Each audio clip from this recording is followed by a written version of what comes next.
আজকে অনলাইনের মধ্যে দেখলাম খানজাহান আলীর মাজার খাদেমরা সংবাদ সম্মেলন করতেছে। আস্তাগফিরুল্লাহ।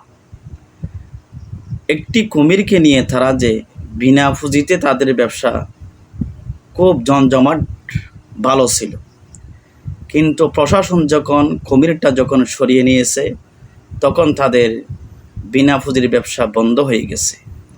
এই জন্য তারা আজকে দেখলাম অনলাইনের মধ্যে সংবাদ সম্মেলন করতেছে কুমিরের জন্য।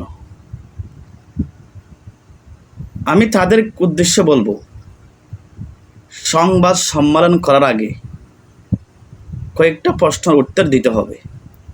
এই যে কুমিরটা কত মানুষের জীবন কেড়ে নিয়েছে, কত হিংস্র প্রাণীর জীবন কেড়ে নিয়েছে, কত ছাগলের জীবন কেড়ে নিয়েছে, এটার উত্তর আগেই দিতে হবে। এরপরও হচ্ছে এই কুমিরটা যতদিন পর্যন্ত ওইখানে ছিল, পুরানো, তারা বলতেছে পুরানো ঐতিহ্য, মেনে নিলাম।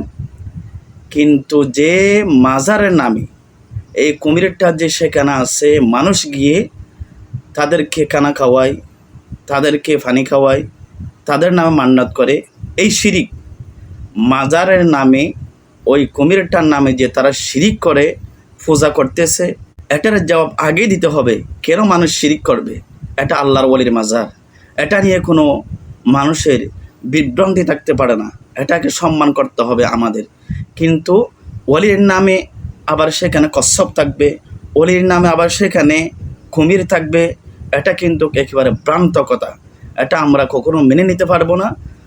যদি খানজাহান আলীর মাজারের খাদেমরা সংবাদ সম্মেলন করতেছে, যদি তাদের মহাব্বত হয়, যদি কুমিরকে প্রকৃতভাবে ভালোবেসেই থাকে, আমি বলবো তাদের উচিত ওই কুমিরের সাথে খাদেমেরও চলে যাওয়া উচিত।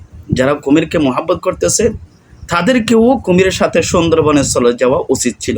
সুতরাং বিনা পুঁজির ব্যবসা বন্ধ করুন।